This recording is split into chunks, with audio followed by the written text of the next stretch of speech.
Hello friends, मैं अरविंद। स्वागत है आप सभी का आज की इस वीडियो में। जैसा कि मैंने पिछली वीडियो में भाग 3 के अनुच्छेद 32 में 5 रीटों की चर्चा करते समय कहा था कि उन 5 रीटों को हम एक अलग वीडियो में विस्तार पूर्वक समझेंगे। तो मैं आज उन्हीं 5 रीटों की चर्चा इस वीडियो में करूंगा। तो सबसे पहले 5 रीटों की चर्चा करने से पहले यह जान लेते हैं कि आखिर रिट होती क्या है। तो सबसे पहले समझते हैं आखिर रिट क्या होती है। तो इसे हम कह सकते हैं कि यह न्यायालय का जो है अंतिम आदेश होता है। क्या कहते हैं इसे? रिट को हम न्यायालय का अंतिम आदेश कह सकते हैं। जैसे कि मान लो पिताजी बेटे को बार बार समझाते हैं और बेटा बार बार गलती करता रहता है। तो एक समय ऐसा आता है कि जब पिताजी कहते हैं बेटा समझ जाओ, आखिरी बार बोल रहा हूँ। तो शायद आप समझ गए होंगे कि अंतिम आदेश का मतलब क्या होता है। यदि अभी भी नहीं समझे तो दूसरी भाषा में समझें। मान लो कोई पुलिस ऑफिसर अपने कर्तव्यों का पालन ठीक ढंग से नहीं कर रहा है, अपने पद का गलत इस्तेमाल कर रहा है और इससे किसी व्यक्ति के मौलिक अधिकार जो है प्रभावित हो रहे हैं, तो इस कंडीशन में न्यायालय उसको आदेश देगी कि आप अपने कर्तव्यों का पालन सही ढंग से कीजिए, आप अपने पद का गलत इस्तेमाल मत कीजिए, नहीं तो समझ लेना यही क्या होता है, न्यायालय का अंतिम आदेश होता है। तो जो यह आदेश न्यायालय द्वारा दिया जा रहा है, यही आदेश जो है रिट कहलाता है। यह रिट 5 प्रकार की होती है। पहली होती है हैवियस कॉर्पस, जिसे हिंदी में कहते हैं बंदी प्रत्यक्षीकरण, और दूसरी होती है मैंडेमस, जिसे हिंदी में कहते हैं परमादेश, और तीसरी होती है कोअरेंटो, जिसे हिंदी में अधिकार परीक्षा कहते हैं, और चौथी होती है प्रोहिबिशन, जिसे हिंदी में कहते हैं प्रतिषेध, और पांचवी होती है सर्शियोरेरी, जिसे हिंदी में कहते हैं उत्प्रेषण। तो ये जो पांचों रिटों के नाम दिए हैं ये लैटिन भाषा में दिए गए हैं, तो इसको याद रखना। ये जो पांचों रिटों के नाम दिए गए हैं ये लैटिन भाषा में दिए गए हैं और इन पांचों रिटों की चर्चा जो है अनुच्छेद 32 में की गई है। इन पांचों रिटों की चर्चा अनुच्छेद 32 में की गई है। अनुच्छेद 32 के तहत ही सुप्रीम कोर्ट को यह पावर दी गई है कि यदि किसी भी नागरिक के मौलिक अधिकारों का हनन होता है तो इन रिटों के माध्यम से नागरिकों के मौलिक अधिकारों की रक्षा कर सकता है। इसलिए मौलिक अधिकारों का गारंटर जो है सुप्रीम कोर्ट को कहा जाता है। मौलिक अधिकारों का गारंटर जो है सुप्रीम कोर्ट को कहा जाता है, याद रखना। अनुच्छेद 32 को जो है इसीलिए डॉक्टर B.R. अम्बेडकर ने heart and soul of the constitution कहा है। इसको याद रखना, heart and soul of the constitution, संविधान के हृदय और आत्मा, अनुच्छेद 32 को डॉक्टर B.R. अम्बेडकर ने कहा है। तो इसको याद रखना। तो अब हम एक एक रिटों को बारी बारी से समझते हैं अच्छे से। सबसे पहले समझते हैं हैवियस कॉर्पस, जिसे हिंदी में बंदी प्रत्यक्षीकरण कहते हैं। सबसे पहले इसको समझते हैं। तो पहली रिट है हैवियस कॉर्पस, जिसे हिंदी में बंदी प्रत्यक्षीकरण कहते हैं। इसका शाब्दिक अर्थ होता है शरीर को पाना, to have the body. Habeas corpus writ कब जारी की जाती है तो इसको ध्यान से समझिएगा। जैसे मान लो पुलिस द्वारा किसी व्यक्ति को गिरफ्तार कर लिया गया है तो उसके परिजन या रिलेशनशिप में कोई भी न्यायालय में जाकर अपील दायर कर सकता है कि पुलिस ने इस व्यक्ति को गिरफ्तार कर लिया है, जबकि वह व्यक्ति दोषी नहीं है और पुलिस उस व्यक्ति को दिखा भी नहीं रही है। तो इस सिचुएशन में जो है supreme court habeas corpus writ जारी करेगी और उसके माध्यम से कहेगी कि इस फला व्यक्ति को आप 24 घंटे के अंदर कोर्ट में पेश करिए, ताकि हम भी जान सकें कि आपने उस व्यक्ति को बंदी क्यों बनाया है। और यदि कारण स्पष्ट नहीं होता है, यदि वह व्यक्ति दोषी नहीं पाया जाता है, तो न्यायालय उसे रिलीज भी कर सकती है। इसमें भी कहा गया है कि व्यक्ति को जो है न्यायालय के समक्ष प्रस्तुत करने का आदेश देती है, ताकि बंदी बनाए जाने के कारणों का परीक्षण किया जा सके। यह जो है व्यक्तिगत स्वतंत्रता का जो है सबसे बड़ा रिट है, तो इसको याद रखिएगा। यह व्यक्तिगत स्वतंत्रता का सबसे बड़ा रिट है। इस हैवियस कॉर्पस यानी कि बंदी प्रत्यक्षीकरण रिट पर एक मूवी भी बनी है जिसका नाम है जय भीम। इसको आप देख सकते हैं। दूसरी रिट है मैंडेमस, जिसे हिंदी में परमादेश कहते हैं। मैंडेमस मीन्स होता है बी कमांड, यानी कि हम आदेश देते हैं। यानी कि यह आदेश कब देता है और किसको देता है, तो जब कोई सरकारी कर्मचारी या कोई सरकारी कार्यालय अपने कर्तव्यों का जो है निर्वहन ना कर रहा हो, तो ऐसे में जो है सुप्रीम कोर्ट उसके खिलाफ जो है मैंडेमस रिट जारी करेगा। उस व्यक्ति या कार्यालय को अपने कर्तव्यों का पालन करने के लिए जो है बाध्य करेगा कि हम आदेश देते हैं, आप अपने कर्तव्यों का सही से पालन करिए। यानी कि सुप्रीम कोर्ट इस रिट के माध्यम से जो है पब्लिक ऑफिशियल को अपनी ड्यूटी परफॉर्म करने के लिए आदेश देती है। तो इसमें जो है पब्लिक ऑफिशियल को जो है, जो सार्वजनिक पद पर काम कर रहे हैं, उनको अपनी ड्यूटी परफॉर्म करने के लिए आदेश देती है। यह रिट जो है सार्वजनिक पद पर काम करने वाले अधिकारियों तथा सरकार तथा अधीनस्थ न्यायालयों के विरुद्ध भी जारी किया जा सकता है। यानी कि जो सार्वजनिक पद पर काम कर रहे हैं उनके विरुद्ध तो जारी किया ही जा सकता है, स्वयं सरकार के विरुद्ध तथा अधीनस्थ न्यायालय जो हैं, जैसे डिस्ट्रिक्ट कोर्ट हो गया, और एवं न्यायिक संस्थाओं के विरुद्ध भी जारी किया जा सकता है। लेकिन एक बात ध्यान रखिएगा, यह रिट जो है राष्ट्रपति और राज्यपाल जो है के विरुद्ध जारी नहीं किया जा सकता है। वह अपने कर्तव्यों का पालन अपने तरीके से करने के लिए स्वतंत्र हैं। तो इसको याद रखिएगा, जो मैंडेमस रिट है वह राज्यपाल और राष्ट्रपति के विरुद्ध जारी नहीं किया जा सकता है। मैंडेमस रिट तब जारी की जाती है जब न्यायालय को लगे कि कोई सार्वजनिक पदाधिकारी अपने कानूनी और संवैधानिक दायित्वों का पालन नहीं कर रहा है और इससे किसी व्यक्ति के मौलिक अधिकार जो है प्रभावित हो रहे हैं, तब मैंडेमस रिट जारी की जाती है।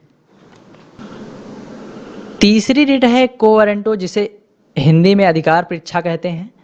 अधिकार परीक्षा का मतलब होता है किस अधिकार से। तो यह रिट कब जारी की जाती है क्वो वारंटो? तो ऐसा कोई भी व्यक्ति जिसने पब्लिक पोस्ट धारण कर रखी है लेकिन उसके लिए वह एलिजिबल नहीं है, योग्य नहीं है, तो इस केस में जुडिशरी जो है उस व्यक्ति के खिलाफ क्वो वारंटो जारी करता है। तो इसको एग्जाम्पल से समझते हैं। जैसे मान लो कोई सरकारी टीचर जो है घूस देकर बना हुआ है, मतलब कि उस पद को जो है घूस देकर धारण किए हुए है, तो ऐसे में जो है उसके लिए जो व्यक्ति एलिजिबल था उस पद पर नहीं है, यानी कि वह घूस देकर बना है तो उसने जो है किसी के मौलिक अधिकार का हनन किया है। तो ऐसे में जो है सुप्रीम कोर्ट उस व्यक्ति से पूछ सकती है कि आपने किस अधिकार से इस पद को धारण किया हुआ है। तो उसके लिए जो है सुप्रीम कोर्ट क्वो वारंटो रिट जारी करता है उस व्यक्ति से पूछने के लिए। जैसे कि इसमें दिया गया है, इस रिट द्वारा न्यायालय सार्वजनिक पद पर कार्य कर रहे किसी भी लोक प्राधिकारी से यह पूछ सकता है कि वह किस अधिकार से कार्य कर रहा है तथा उसके दावे का औचित्य सिद्ध न होने पर उसे पद पर कार्य करने से रोका जा सकता है। यानी कि जिस पद पर वह कार्य कर रहा है वह मतलब उसका औचित्य सिद्ध नहीं होता है तो उसे उस पद पर कार्य करने के लिए रोका भी जा सकता है। चौथी रिट है प्रोहिबिशन, जिसे हिंदी में प्रतिषेध कहते हैं। प्रतिषेध से स्पष्ट समझ में आ रहा होगा कि इसमें जो है न्यायालय किसी को कुछ करने के लिए रोकती है, यानी कि मना करती है। तो इसको समझते हैं, प्रोहिबिशन रिट कब जारी की जाती है? जब कोई जो है लोअर जुडिशरी अपने अधिकार क्षेत्र से बाहर जाकर काम करती है तो उसकी अपर जुडिशरी जो है प्रोहिबिशन रिट जारी करती है उसके मतलब काम को रोकने के लिए। तो इसमें जो है हायर कोर्ट लोअर कोर्ट को मना करती है कि आप ये काम मत करो। तो इसमें जो है किसी जो लोअर कोर्ट के काम को है मना किया जाता है कि आप ये काम मत करो जब वह अधिकार क्षेत्र से बाहर अपने काम कर रहा होता है। तो यह रिट जो है इसमें भी बताया गया है, यह रिट जो है हाई कोर्ट या सुप्रीम कोर्ट द्वारा लोअर कोर्ट यानी कि अधीनस्थ न्यायालय के वर्क को रोकने के लिए जारी की जाती है। मतलब कि जो है इसमें जो है सुप्रीम कोर्ट हाई कोर्ट के लिए जारी कर सकता है और हाई कोर्ट जो है डिस्ट्रिक्ट कोर्ट के लिए जारी कर सकता है, मतलब अपने से लोअर कोर्ट के लिए यह रिट जारी की जाती है। यदि उच्चतम न्यायालय या उच्चतम न्यायालय यानी कि सुप्रीम कोर्ट उच्च न्यायालय के अधीनस्थ न्यायालय यानी कि डिस्ट्रिक्ट कोर्ट अधिकार क्षेत्र के मतलब बाहर कार्य कर रहे हैं या देश के किसी विधि का उल्लंघन कर रहे हैं तो न्यायिक कार्रवाई रोकने के लिए प्रतिषेध की रिट जारी की जाती है।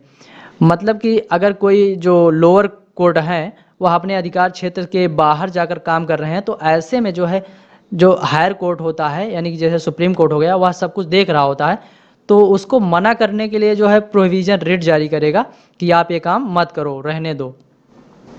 अब आगे देखते हैं पांचवी रिट कौन सी है। पांचवी रिट है सर्चियोरेरी, जिसे हिंदी में उत्प्रेषण कहते हैं। सर्चियोरेरी का मतलब होता है टू बी सर्टिफाइड यानी कि प्रमाणित कीजिए। तो यह रिट कब जारी की जाती है?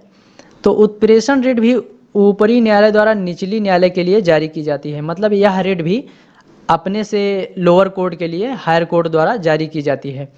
तो इसमें बेसिकली होता क्या है, मान लो यदि हाई कोर्ट या डिस्ट्रिक्ट कोर्ट ने किसी मामले पर फैसला दे दिया हो या देने वाला हो, दोनों स्थितियों में सुप्रीम कोर्ट अपने से लोअर कोर्ट के केस को अपने पास मंगा सकती है और डॉक्यूमेंट के साथ मंगा सकती है और दिए हुए फैसले को रीओपन करके पुनः उस फैसले की मतलब जांच कर सकती है कि आपने जो फैसला सुनाया कहीं वह इलीगल तो नहीं है।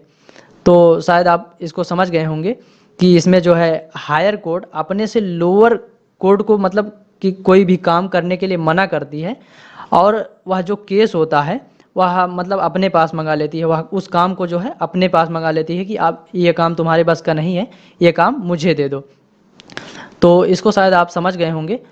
जो प्रोविज़न है और सर्शियोरेरी मतलब कि प्रतिषेध और उत्प्रेषण रिट, इसमें ज़्यादा अंतर नहीं है। इसमें दोनों में अंतर क्या है थोड़ा इसको जान लीजिए।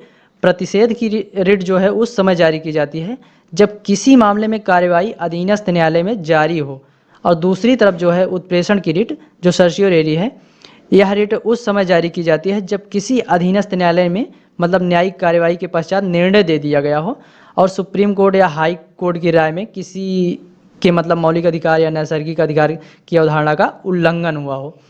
तो सर्शियोरेरी में जो है इसमें मतलब हायर कोर्ट द्वारा किसी केस को अपने पास मंगा लिया जाता है, लोअर कोर्ट के केस को, और उसको मना कर दिया जाता है कि ये काम मुझे दे दो, ये काम तुम मत करो।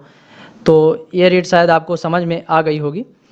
तो ये जो पांचों रिटों की जो मैंने चर्चा की, इन पांचों रिटों को जो है सुप्रीम कोर्ट अनुच्छेद 32 के तहत तथा हाई कोर्ट जो है अनुच्छेद 226 के तहत इन पांचों रिटों को जारी कर सकता है।